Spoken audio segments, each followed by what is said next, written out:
Hello hello hello मेरे प्यारे प्यारे बच्चों, कैसे हैं आप लोग? सब बढ़िया हैं। तो आज हम स्टैंडर्ड नाइन्थ की चैप्टर 2 पीपल एज रिसोर्स का पार्ट ए समझाने वाले हैं। ठीक है।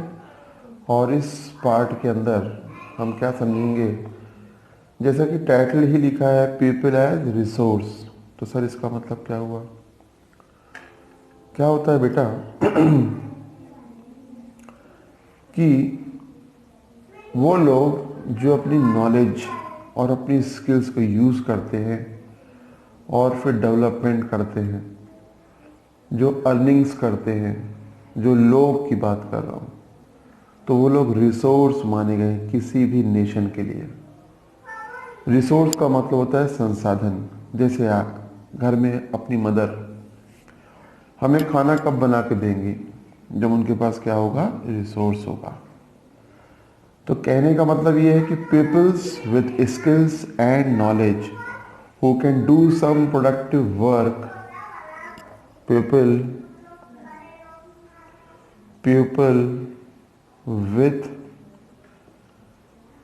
Skills and knowledge, peoples with skills and knowledge who can do some productive work by using them or using them or are also referred as human capital. तो सबसे important बात थी वो इस चैप्टर में। तो वो पीपल्स जिनके पास स्किल्स है, जिनके पास नॉलेज है और जो कुछ प्रोडक्टिव वर्क कर सकते हैं, by using them are also referred as what? Human capital. अब बच्चों आप लोग के मन में आ रहा होगा कि ह्यूमन कैपिटल, सर कैपिटल मतलब तो लास्ट चैप्टर में समझा था कैपिटल का मतलब क्या होता है ना? तो अब ये दिमाग में बात आती है कि सर ह्यूमन कैपिटल को बनाया कैसे जाए, ह्यूमन कैपिटल बनेगी कैसे? तो किसी भी प्रोडक्शन को करने के लिए, जैसे मान लीजिए आपके पास, मैंने लास्ट चैप्टर में बार बार बोल रहा हूँ, समझाया था कि कोई भी जो प्रोडक्शन होता है उसमें बहुत सारे फैक्टर्स लगते हैं, लैंड, लेबर, कैपिटल, ऑर्गेनाइजेशन। जो सबसे मेन होता है बेटा वो होता है क्या? Human capital. ह्यूमन कैपिटल का मतलब क्या होता है? स्किल्स और नॉलेज। अगर स्किल्स और नॉलेज नहीं है तो हम कोई भी प्रोडक्टिव वर्क नहीं कर सकते। और जिसके लिए सबसे इम्पोर्टेंट चीज क्या होना चाहिए हमारे पास? पहली चीज क्या बच्चों? एजुकेशन, जो सबसे इम्पोर्टेंट है। और दूसरी क्या होना चाहिए? हेल्थ। हम इसके बारे में बात करेंगे, लेकिन थोड़ी सी उससे पहले जरा दूसरी बात करते हैं। वो क्या है सर? तो उसका नाम है क्या बच्चों? Economic activities. हालांकि मैंने लास्ट लेक्चर में भी आप लोग को बताया है इकोनॉमिक एक्टिविटीज़ क्या होती हैं। वो सारी की सारी एक्टिविटीज़, वो सारी की सारी एक्टिविटीज़ जो नेशनल इनकम, देश की इनकम को ऐड करने में हेल्पफुल होती हैं। तो आप इसका मतलब ले सकते हो all those activities which add value to the national income. वो सारे काम जो किसी भी देश की इनकम को बढ़ाने में हेल्पफुल होते हैं। सिंपल सी भाषा में उसको बोलते हैं इकोनॉमिक एक्टिविटी। अब सिंपल भाषा में मैंने समझाया था आपको लास्ट टाइम, तो मेरे ख्याल से आप लोग को बात मालूम होगी। वो सारी एक्टिविटीज जिसका अल्टीमेट इंटेंशन क्या होता है, अर्निंग ऑफ मनी। अब सर अर्निंग ऑफ मनी कौन कौन से सेक्टर्स में होती है, तो सबसे इंपॉर्टेंट टॉपिक आएगा आपका, आप कौन सा, कि 3 सेक्टर्स होते हैं किसी भी इकोनॉमी। कितने सेक्टर होते हैं, 3। पहली का नाम क्या है, प्राइमरी सेक्टर, अभी इसको बहुत आराम से अपन समझेंगे। दूसरा होता है बच्चों सेकेंडरी सेक्टर, और तीसरे को बोलते हैं हम लोग टर्शरी सेक्टर। तीसरे को बोलते हैं क्या, टर्शरी सेक्टर। प्राइमरी, सेकेंडरी और टर्शरी। जो प्राइमरी सेक्टर होता है बच्चों, उसका एक और नाम होता है, उसको बोलते हैं एग्रीकल्चरल सेक्टर। दूसरे सेक्टर को बोलते हैं हम लोग industrial sector, and the third one is also known by service sector. Sir थोड़ा और डीप में बताइएगा सर। एग्रीकल्चर जो होता है बच्चों, वो नेचर, या कह सकते हैं नेचुरल्स, जो नेचर से बनी हुई चीज़ें होती हैं उससे संबंध होता है। जैसे क्या, एग्रीकल्चर हो गया, एग्रीकल्चर हो गया। दूसरा फिशिंग हो गया, फॉरेस्ट्री हो गया। सर और बताइए एक आठो, माइनिंग हो गया, एक्सेट्रा एक्सेट्रा। जो भी नेचर से संबंधित है, जो नेचुरल है, वो सब किस में आते हैं, एग्रीकल्चर सेक्टर में। सर सेकंड सेक्टर बताइए। सेकंड सेक्टर है बच्चों इंडस्ट्रियल सेक्टर, जिसको हम लोग बोलते हैं, और एक और नाम है इसका मैन्युफैक्चरिंग। सर मैन्युफैक्चर मतलब कोई चीज़ को मैन्युफैक्चर करना। हाँ जी बच्चों, जैसे मान लीजिए कि फार्मिंग, हमने यहाँ पे कौन सा किया, एग्रीकल्चर में फार्मिंग की ना हमने, तो फार्मिंग में मान लीजिए हमने क्या बनाया, कॉटन। तो कॉटन तो रॉ फॉर्म में है, उसका कन्वर्जन जो होगा वो कहाँ होगा, मैन्युफैक्चरिंग, यानी कि सेकेंडरी सेक्टर में। इसीलिए इसको क्या बोलते हैं बच्चों, इंडस्ट्रियल। और ये किसके बाद आया, प्राइमरी के बाद आया, तो ये क्या हुआ, सेकेंडरी। क्योंकि अगर कॉटन ही नहीं है तो कॉटन के क्लोथ्स कहाँ से बनेंगे। अगर मान लीजिए कि माइनिंग ना हो तो रॉ मटेरियल कहाँ से मिलेगा इंडस्ट्रीज को, जो आयरन बनती है, आयरन रॉड बनती है, स्टेनलेस स्टील बनती है, जो भी प्रोडक्ट्स बनते हैं इंडस्ट्रीज में। या मान लीजिए शुगर केन है, शक्कर कहाँ बनेगी, इंडस्ट्री में ही बनेगी। तो यानी कि प्राइमरी इंडस्ट्रीज को माना गया, किसको, एग्रीकल्चर को। कन्वर्जन काम कहाँ पे होता है, इंडस्ट्रियल में।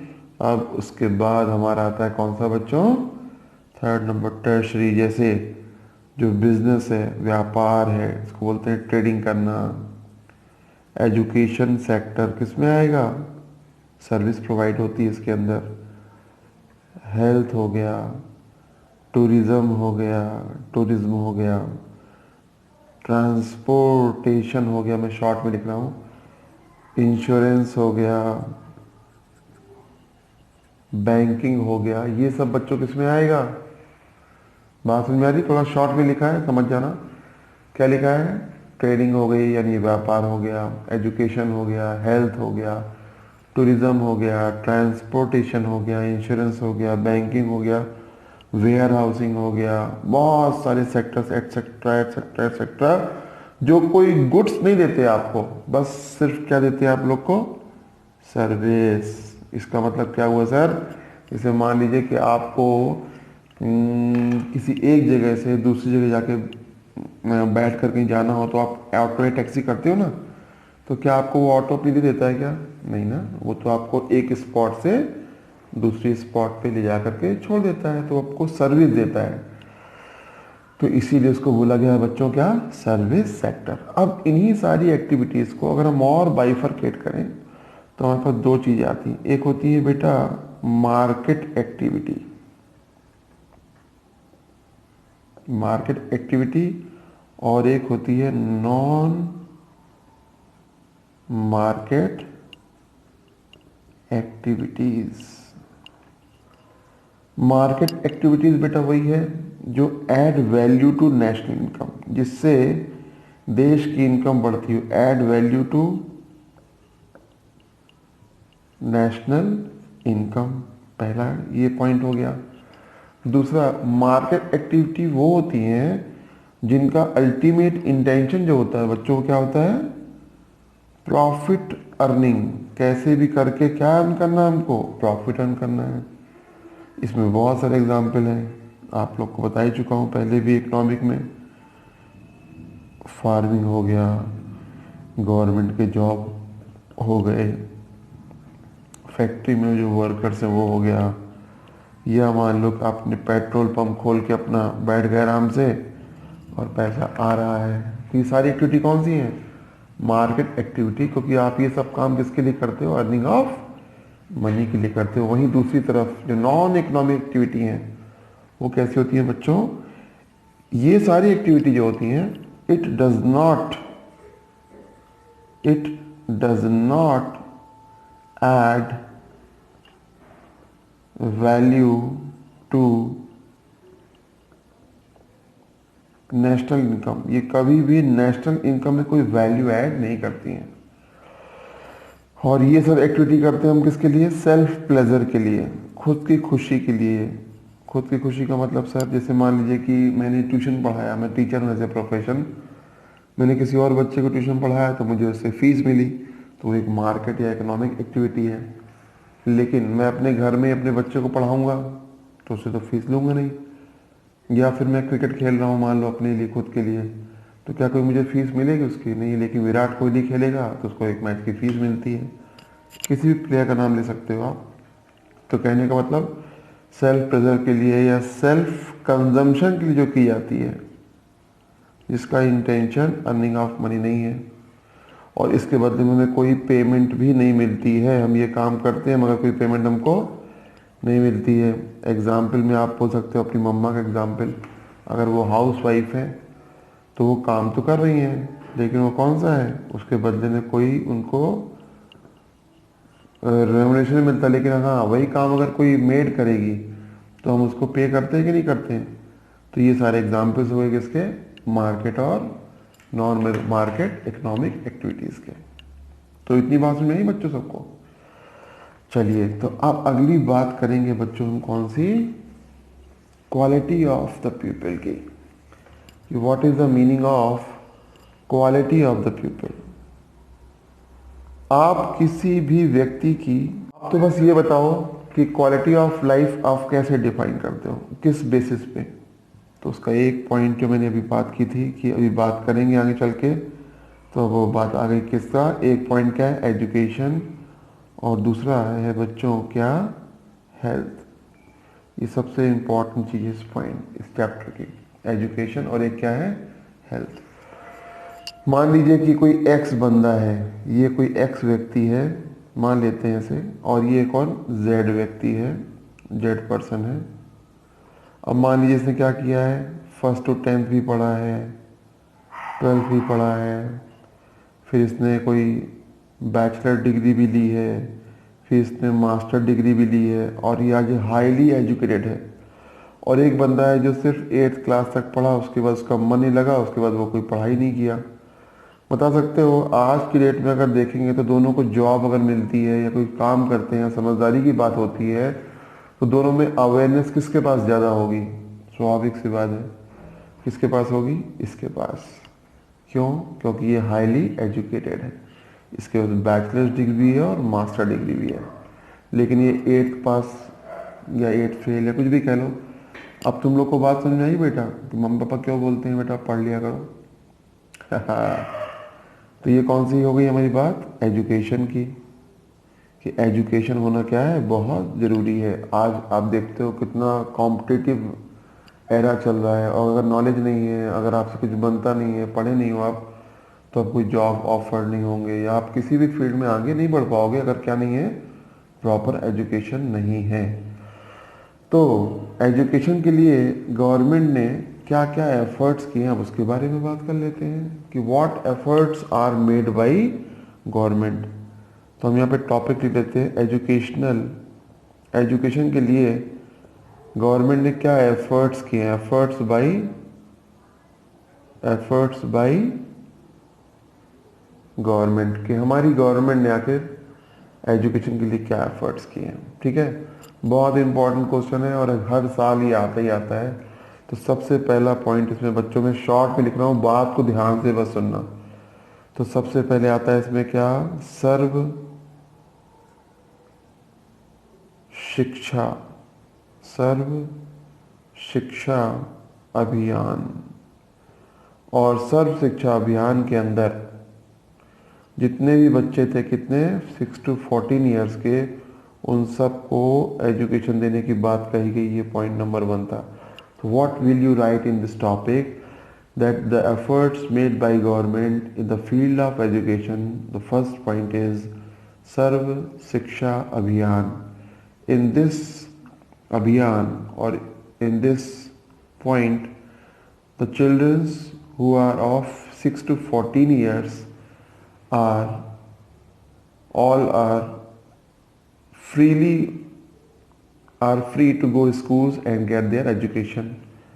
सेकेंड नंबर पॉइंट क्या, मिड डे मील स्कीम, सबसे इम्पोर्टेंट चीज कौन सा, mid day meal. Mid day meal में क्या था बच्चों, कि जो लोग बहुत गरीब घर के बच्चे थे तो उनके पेरेंट्स उनको काम करने के लिए भेज दिया करते थे। क्यों भेज दिया करते थे, क्योंकि उनके पास खाने के लिए भी पैसे नहीं हुआ करते थे। तो गवर्नमेंट ने एक स्कीम चलाई कि मिड डे मील, स्कूल के बच्चों को खाना ही मिले, मतलब जो बच्चे हैं वो खाना ही मिलेगा। उसी बहाने क्या हो जाएगी, उनकी पढ़ाई भी जाएगी और एक तरफ एक टाइम का खाना हमारी तरफ से भी वो खा लेंगे। और जिससे कि बच्चे रेगुलरली स्कूल आएंगे, फॉर, उसका उद्देश्य था फॉर बेटर अटेंडेंस, जिससे क्या मिल जाए, हमें अटेंडेंस मिल जाए।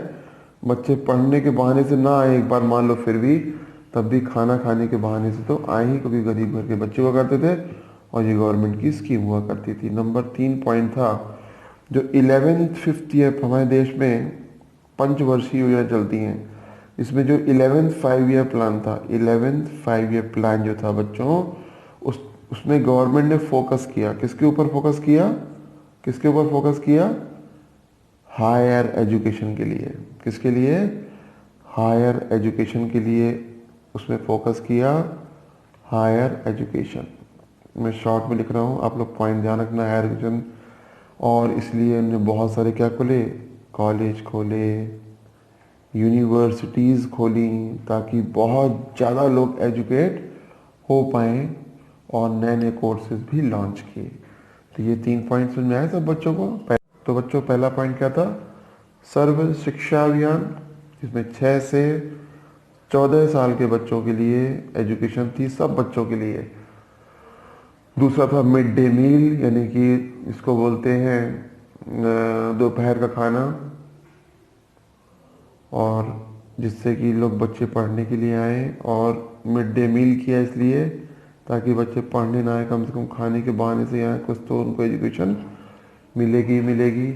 और उसके बाद फिर गवर्नमेंट के जो 5 ईयर प्लान्स होते हैं, उसमें जो 11th 5 ईयर प्लान था, उसके अंदर गवर्नमेंट ने फोकस किया किसके ऊपर, हायर एजुकेशन के लिए, कॉलेजेस के लिए और यूनिवर्सिटी के लिए बहुत सारे काम किए, ताकि बहुत सारे लोग क्या हो, जो हमारा मेन पॉइंट पर चल रहा था, जो एजुकेशन के लिए। तो 3 पॉइंट ये हुए और आपको 2 पॉइंट समझाता हूँ।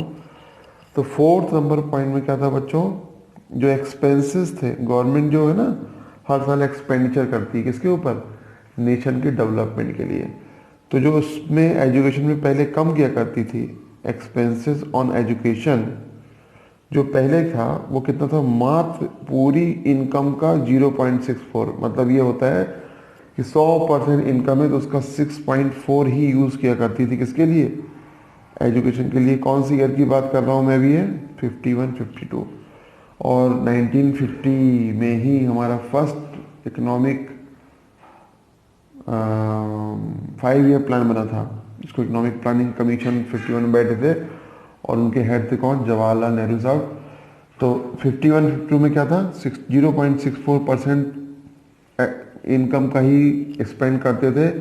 लेकिन जैसे जैसे टाइम बढ़ता गया, 2013 और 14 के हिसाब से यही खर्चा जो है वो कितना हो गया, 3.3 परसेंटेज। कब? 2013-14, यानी कि आपको ये मत देखना कि ये इतना है, इनकम का ये पोर्शन भी कम नहीं होता। 13-14 की बात कर रहा हूँ मैं। उसके बाद 5वां नंबर पॉइंट जो था वो था नवोदय विद्यालय। नवोदय विद्यालय ये भी बहुत सारे हर एक डिस्ट्रिक्ट में खोले गए ताकि ज़्यादा से ज़्यादा लोगों को क्या कर सकें हम, वेल एजुकेटेड कर सकें। नवोदय विद्यालय आज बहुत सारी डिस्ट्रिक्ट में, लगभग हर एक डिस्ट्रिक्ट में एक नवोदय विद्यालय खुला हुआ है। ठीक है बच्चों, तो ये 5 पॉइंट हैं आपके, जिसमें क्वेश्चन क्या बनता है कि गवर्नमेंट ने क्या किया, किसके लिए, एजुकेशन के लिए। What efforts are made by government for education in India.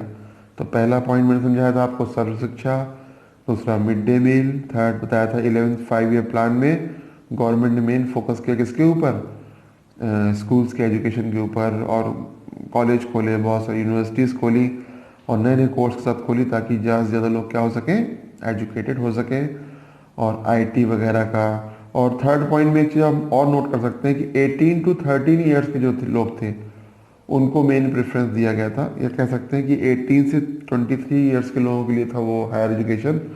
फिर फोर्थ पॉइंट में जो है मैंने आपको क्या, एक्सपेंसेस ऑन एजुकेशन, जो कि 0.64 था 51-52 में, जो कि बढ़ कर कितना हो गया 3.3% of total national income government expenditure करने लग गई। और उसके बाद 5वां पॉइंट था बच्चों, नवोदय विद्यालय खोले गए किसके लिए, ईच डिस्ट्रिक्ट में, किसके लिए, ताकि ज़्यादा से ज़्यादा लोग क्या हो सकें, एजुकेट हो सकें। अब बारी आती है एजुकेशन यानी कि लिटरेसी रेट की, और बात करते हैं हम लोग कि एजुकेशन का हमारे देश में क्या हाल है।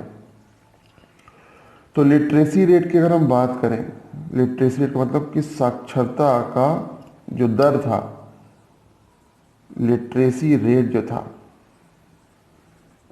1951 में क्या था, यानी कितने लोग एजुकेटेड थे, तो उस समय सिर्फ 18% थे, जो कि 2011 में सोचो कितना हो गया होगा, 74% peoples are now what, educated.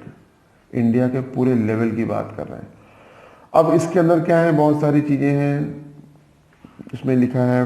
इसमें कह सकते हैं कि मेल्स जो थे, जो मेल्स थे, मेल्स हैव 16.6% हायर